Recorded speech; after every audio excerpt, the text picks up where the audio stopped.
Hi, welcome back. I'm Claire Cousins, one of the organisers for Textiles East Fair, and I hope you're well. In this video I'm going to talk to you about free motion machine embroidery and how to set up your sewing machine. So come on down and have a look at what I've got on my desk. Right.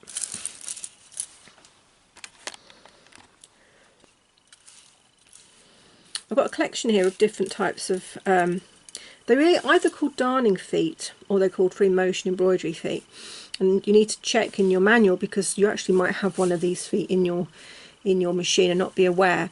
This is the sort that you would get for what I call an old-fashioned banina. They might still have this sort. I haven't seen a banina for quite some time, so that's for that machine, and it's quite rigid. It tends to operate itself quite firmly to the fabric. This one is one that is a universal. It will fit on any other ordinary sewing machine with a regular foot shank, and this is operated here. It's not spring loaded. This one's operated by lifting it like a lever with the needle bar, and I like using this one. The only thing about it is that it can be a bit noisy. This is one I actually do quite like as well, and I like it because it has such a large area, foot area, that you can see what you're doing. So I do quite like this. Some people say they prefer the open toe foot, and I used to use an open toe foot, but I did find it would catch on textures. So if you're producing textured work, it can get caught. This one I found doesn't get caught so much, but I think it's personal choice. This is different as much as it's spring loaded. This one is also spring loaded, but comes with a much smaller sewing foot area, and it's clear plastic as well. And this is the one that came with my Janome. So there are different sorts out there, so be aware. And they can range from, I don't know, £10 a foot right up to 35, depending on whether it's in its branded packaging or not. But just be cautious when you buy one that you actually do get one that will fit on your particular machine. Right, let me explain now how to fit them. So I'll explain how to put this one on and how to put this one on. This one will only fit baninas, and I haven't got a banina anymore, so I can't show you that one. If anybody wants a banina foot, let me know, because I've got one. I'm not going to show you this one purely because it's very similar to that one. I'm going to stick to these two. Right, first things first, I would always put the bobbin in the machine first. Let me just get this come up. So I'm going to put the bobbin in the machine first. I'm going to unscrew, I don't know if you can see what I'm doing, but I'm actually unscrewing this section, and that can be very, very tight, especially if you've never undone it before. Now that should then just slide off as a whole unit. Don't lose that. I would put it away in its, if you've got a storage compartment on your machine, put it away in the storage compartment. So you're just left with this part of the machine. As you can see, that's up and that's down. So I'm going to lift it up. I'll put this one on first. What I'm aiming to do is to get this here hooked onto here, but ensuring that this part is on the needle bar. Now, I'm not sure you can see from this angle, so I'm just going to change the angle for you, if that's clearer for you.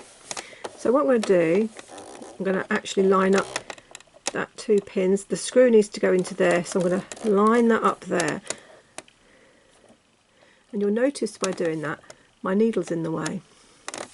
So I shall need to raise the needle a little bit, hook it on, and then gently lower the needle back down, and you can see that here the needle bar is now on. I like to lower it right down. Let's lower it right down, and then can you see it's wobbling about? I can actually now really fit it on properly. I'm just going to tighten up the screw. I'm going to say it's quite difficult doing this with a camera in my face.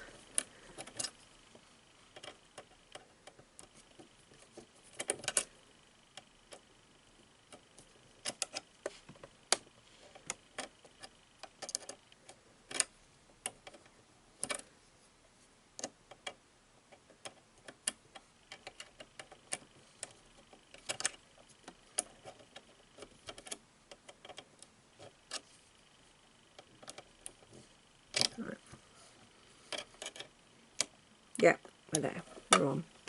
Now you'll notice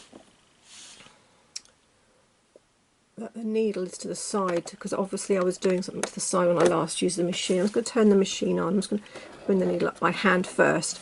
Turn my needle on, because what will happen, it should revert back to the centre. So let's just try.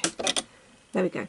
So the needle is now back in the centre of the machine, and that should now be able to sew.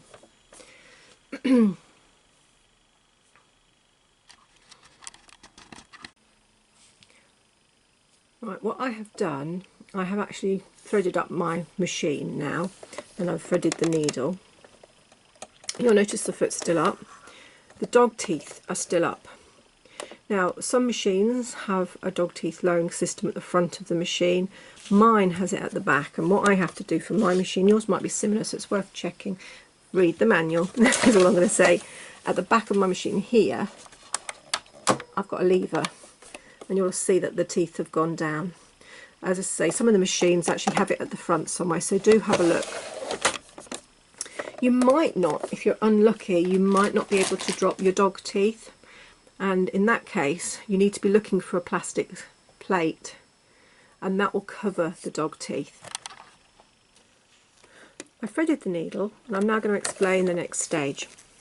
I've got some cheap felt just to demonstrate with. I'm going to place that underneath the foot of the machine. I'm going to double check the foot is down, because at the moment it does appear to look up, but it actually is already down. The reason why it looks like it's up is because the needle is up. So once that is in place, you can lower the needle. That will lower the foot. You bring the needle up. I'm turning the balance wheel to do this. Don't use your pedal at this point, and you'll see that I have now got the bobbin thread here, and if I grab that and the needle thread at the same time, I've got them exactly where I want them, to the surface, and they're together. And again, double check, keep double checking. I can now sew a few stitches in the same place, and I can stop. I like to lower my needle when I cut, so I'm going to trim that away. Oh, there's some dust in this area. I'll take the dust away, and then I can carefully start machining. Now, if you've never done this before, you will find it very strange that you can move in any direction, and I would practice doing exactly what I'm doing now, which is just moving the material round and round. Now, this is felt, and because it's felt, it's quite sturdy. I would not do this on calico unless it's in a ring, an embroidery ring, and I'm going to talk to you about those in a minute. Okay, so that is just an introduction on how to fit your foot, and how to just test it on a piece of felt. What I will do now is show you the other foot and how that's fitted.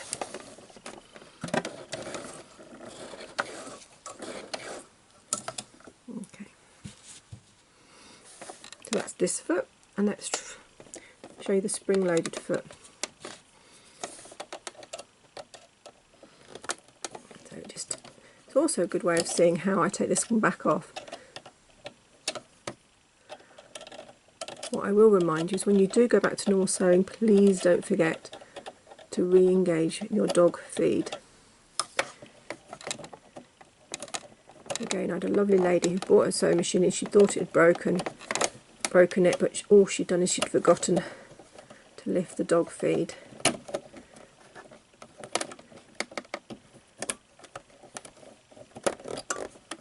There you go. A bit of a fiddle, but it does come off. Okay, this is exactly similar fitting. So you're lining up these hooks here. You can actually see it's much easier to fit, actually. I'm just going to tighten that up by hand. There we go. And if I lower the foot a little bit, tighten that up a bit more. This time, if you can see it, I'm going to tilt the machine a bit and tilt my camera. This bit here, I'm not even sure you can see, but that's the bit here that operates it. It's the needle bar. This is the needle bar. It's lifting this, which in turn the spring pushes down on it. So it will I'll show you when it starts running. You'll see how different it is to that last foot. Okay. Now the same way before. Oh, let me get it back in place. The same way as before. We're going to make sure. Oh, now they see. There you go. That didn't look like that was down. It still doesn't look like it's down. But I'm going to definitely make sure the foot is lowered, because if you don't lower the foot, it doesn't engage the tension discs. Right, I'm going to just drop my needle down. This time I'm just using my up and down needle command on my machine, but as I say, you could turn your balance wheel if you haven't got an up and down needle command on your machine. Lift the needle up. There's the bobbin.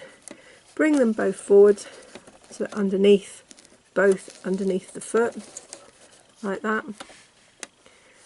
Again, double check it's definitely down, and then you can start sewing.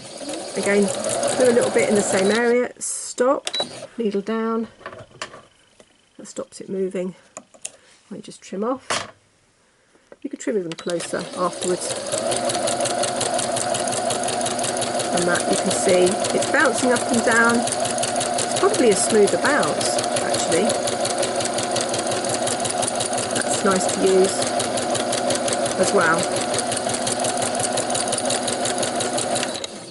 So that's also lovely to use. I quite like that one.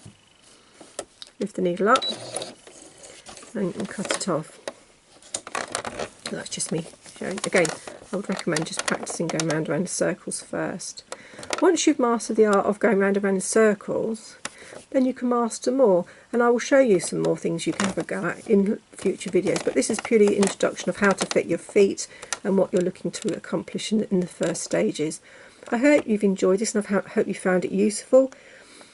If you want any further ideas, please use the comments box and let us know what you'd like to see. Bye for now.